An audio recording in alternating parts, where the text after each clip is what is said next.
Hey folks, Poor Man Gamer here, and this time I'm doing something a little different. As you clearly noticed when you clicked the video, I'm talking about cartoons today. Ever since I was a little kid, I loved fantasy and animation. And growing up in the 90s, there were a lot of awesome cartoons for me to watch. You know what I mean. Just hear the theme songs put you into nostalgia mode.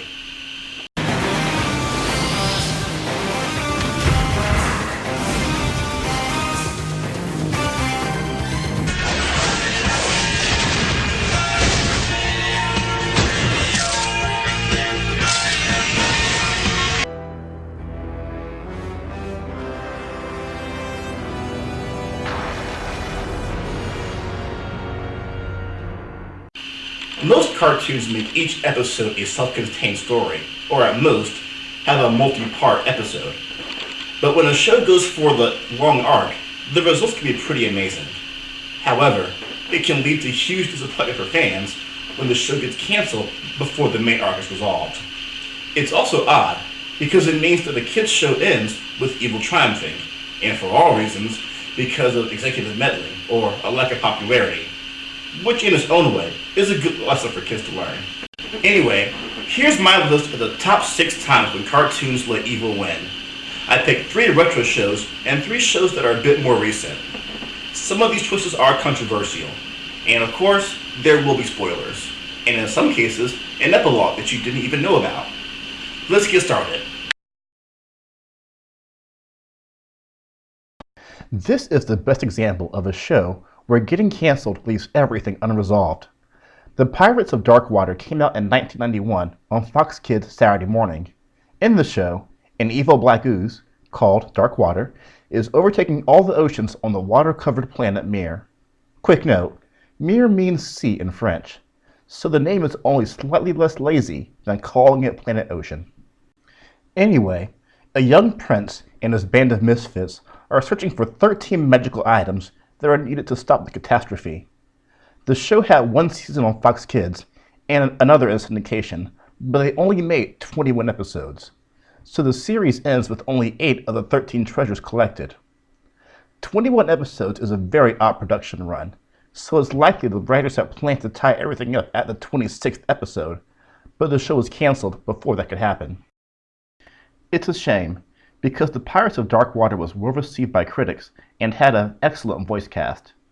We have veterans Peter Cullen, George Newbern, and Frank Welker, plus some big name talent like Jodie Benson, voice of the Little Mermaid, and Tim Curry, who you may know as Tim Curry.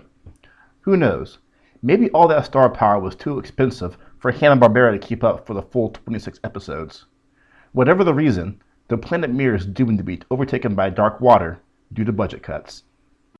Thanks to you, friend. I guess there is hope for my quest after all. The Avengers had several cartoon series before their big screen debut, and the best, in my opinion, was Avengers, Earth's Mightiest Heroes. This is an unusual case of evil triumphing due to executive meddling. Avengers EMH was well received by critics and fans, and enjoyed a good following internationally. However, with the first Avengers movie out, the studio decided to abandon Avengers EMH for the new Avengers Assemble so they could tie it more closely to the movie franchise. This infuriated fans like me, not because Avengers Assemble is a bad cartoon, but because fans have spent 52 episodes watching the Avengers EMH team grow. This was a team that fought Krang the Conqueror, Ultron, and Loki, as well as defeated the Skrull and the Kree. It was annoying to throw out all that character and universe development. The show even had more Avengers, including 2 more female characters with Miss Marvel and Wasp, who are gone in Avengers Assemble. Sorry ladies, only 1 female per team. And T'Challa? You're a little too African, awesome, so we'll replace you with Falcon. Avengers EMH ended properly, with the major issues of Season 2, the Kree and Skrull, dealt with, and a massive season finale fight against Galactus. However, the show clearly planned on having a 3rd season based around Ragnarok, and they began setting it up with several episodes of Season 2 about the fire demon Surtur escaping. Surtur enslaves Amora, roughs up the dwarves, and destroys the Corbinite homeworld. Surtur escapes the end of the series without anyone challenging him and Amora was still his slave. All of this because stupid executives at Disney and ABC wanted to sell more toys.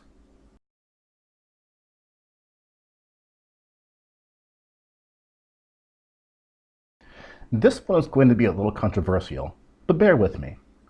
For those who don't know, Dungeons & Dragons was a cartoon series about the titular role-playing game. In it, 6 kids get on a roller coaster and are magically transported to the realm of Dungeons & Dragons. Once there, they are given magical weapons by the Dungeon Master, who tries to help them find their way home. Each way that may bring them home brings them into conflict with Avenger, the big bad in the series, who wants the kids' weapons to increase his own power. It's a typical failure is the only option plot, with every episode seeing the heroes miss their chance to get home for some reason or another. The series ended its broadcast run without them ever finding their way home. Now, if you have the DVD, you know there was a script for a final episode written, but it was never produced. It is read as a radio drama on the DVD, and in it, Avenger gets de-eviled, and the kids are standing before a doorway home with a choice of going home or continuing their adventures in the realm. The radio drama version exists so fans can get some resolution to the story. However, I don't count this as a true ending since it was never made into an episode. Scripts normally go through huge revisions before they're finalized, so there's no guarantee the final episode would have looked like this. Secondly, even if we accept this version of the script, evil wins. There are huge problems with the story the way it's written. First, some of the kids help Avenger, who tells them that the only reason they think he is evil is because Dungeon Master told them so.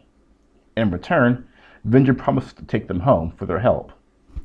This ignores the fact that Avenger is clearly extremely evil. There are several episodes where the kids have to free people that were being held as slaves by Avenger. He even put a spell on one group of slaves that would kill them if they ever tried to leave the worksite. In one episode, he tried to influence the events of World War II so the Nazis would win, just to prevent the kids from being born. Clearly, he is not the kind of guy you should help do anything. The script ends with him being cured of evil, but there was no reason for the kids to have assumed that would happen from helping him. Also, the unproduced story says that Dungeon Master brought the kids to the realm so that they could help Avenger. When you think about it, this means that Dungeon Master has kidnapped kids from another dimension to be his child soldiers, and that all of his attempts to bring them home were actually fakes until they accomplished what he wanted them to do. So even if we accept the ending given in the script, all they've done is help a kidnapper of children and a slave owner get what they want. Finally, there's also an element similar to Avengers. In one episode, the kids accidentally unleash the ultimate evil into the realm. At the end of the episode, they come back ready to fight this evil, only to discover it got bored and left to terrorize someplace else. They never go back and fix this, so somewhere people are suffering because Dungeon Master and friends can't clean up their own messes. So the ending has evil triumphing all over the place in the world of Dungeons & Dragons.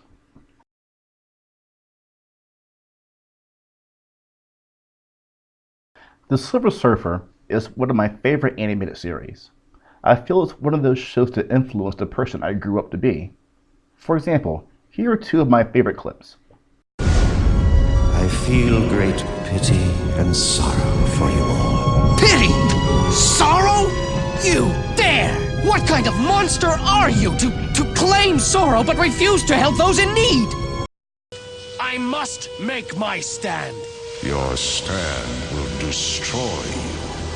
Better to perish for what I believe in than endure forever as a traitor to life. The show came out during a time when Marvel had several cartoons on Saturday morning TV. They were essentially comic book soap operas for kids, shows like X-Men and Spider-Man. The Silver Surfer was going to be the same, but it never got past the first season. Throughout the first season, the Silver Surfer battles with Thanos. In his attempt to please Death, who is called Lady Chaos in the show, Thanos finds an energy source that allows him to reverse time and the Big Bang, and he brings all the universe back to a single point.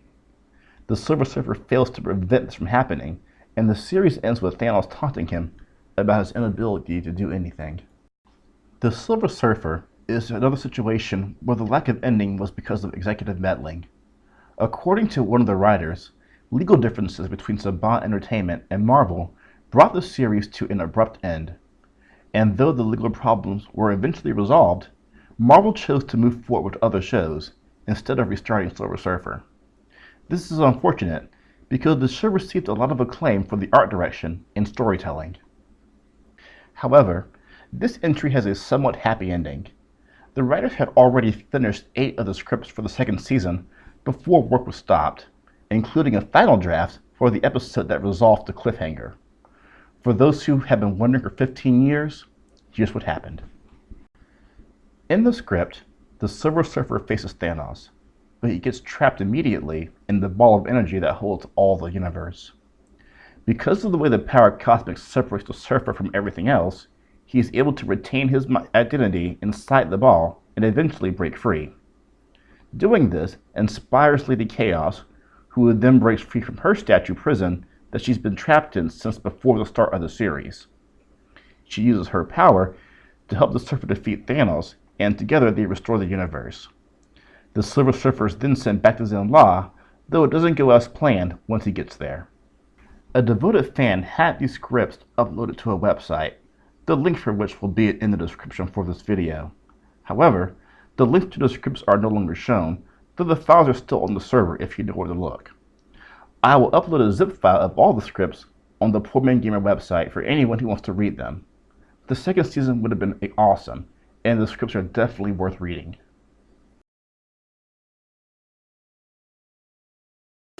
Reboot has a special place on this list because of how far the show came and how it managed to avoid the cut short trope twice, only to falter at the end. If you haven't seen Reboot, go watch it, for it is freaking awesome. At any rate, it involves the people who live in our computers as they battle viruses and try to win at downloaded games that damage the system if they lose. It was the first fully CGI television show and started out on ABC Saturday morning. ABC dropped the show after the second season, but continuing the show in syndication allowed the series to become much darker than it would have been had they stayed on ABC. Here's a quick example. This is Enzo in Season 1. Megabyte hit a delete command in the mask, just like you said. Only you didn't know because I should have copied and pasted the truth from the start. And here he is in Season 3.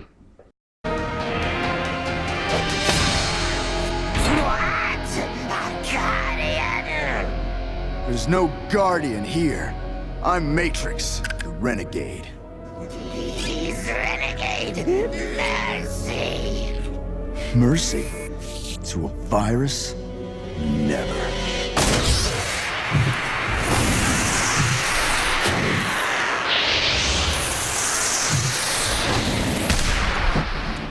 Though fans were worried when ABC dropped the show, the third season did come, it rocked our world, and it ended everything on a very happy note. Seriously, Season 3 ends with the cast recounting the events that led to their victory against the Big Bad, sung to the tune of Modern Major General from HMS Pinafore. Sounds goofy, but when I first saw the ending of Season 3, it brought a tear to my eyes. They even had a photo montage at the end that said, "Happy Ending." Season 3 ended so well that I forgot there was a huge plot point brought up that was never resolved. Reboot then got greenlit for a series of direct-to-video releases. Essentially, it would be the fourth season broken up into 3 movies. The first one dealt with Damon, the super virus that was only mentioned once during the third season as an explanation for why there were no Guardians to help Enzo and Andrea.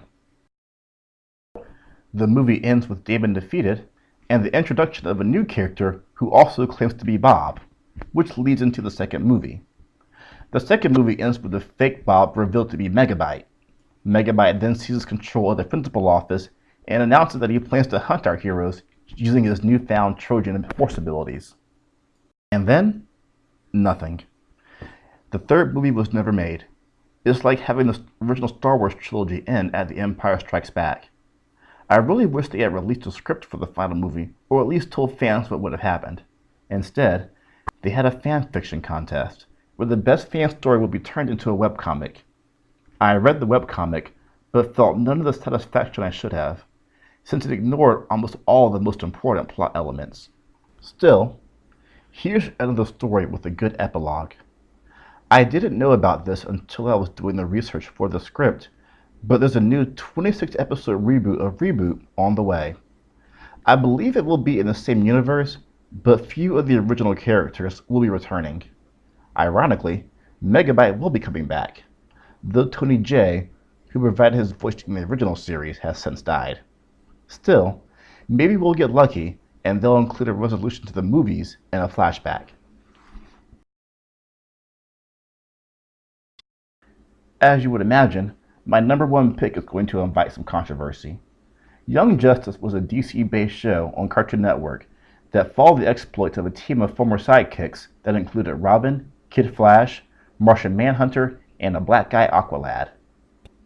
The show ran for 2 full seasons, and it comes to an ending that is happy enough, and resolves the major issues at the time. But on closer inspection, the villains won. The main antagonists are a group of supervillains called the Light, who have a master plan that the Justice League and Young Justice are trying to foil. During the second season, the Light initially team up with the Reach, who are trying to invade Earth. The Light double-cross the Reach at the end, and the villains help the superheroes defeat the remaining alien threat. A few members of the Light are arrested, but Lex Luthor becomes the president of Earth, and it's revealed that the entire first and second season were a part of the Light's plan to align Earth with Apocalypse, which they symbolize at the end by giving Warworld to Darkseid as a gift. Had there been a third season, it would have been about Young Justice and the Justice League taking down Lex Luthor and fighting against the forces of Apocalypse. Business as usual. The first 2 seasons of the show could be retold as the story of Lex Luthor. It will start with Superboy, a clone of Lex and Superman that Lex considers a son, running away from Cadmus and joining Lex Luthor's enemies who wish to stop the Light's plan. The show will be about how the Light managed to enact their plan despite the interference of Young Justice and the Justice League, and it would end with the Light's plan succeeding and Luthor becoming president. He would lament in the end that he and Superboy aren't close, but he would still be proud that his progeny is thriving. I had hoped there was a chance for the story to be tied up in another Young Justice video game, but the reception to the first game was so awful, the odds of that happening are pretty remote. So in the end, Young Justice ends up being the story of how Lex Luthor and friends outsmart the Justice League, Young Justice, and the Reach. Well, that's it for my list of the top 6 types of cartoons with evil win. Even though these shows are unresolved, they're still great and worth watching. And if you have any suggestions for shows that I missed that should have been on this list, be sure to put them in the comments. Until next time, I'm the Poor Man Gamer.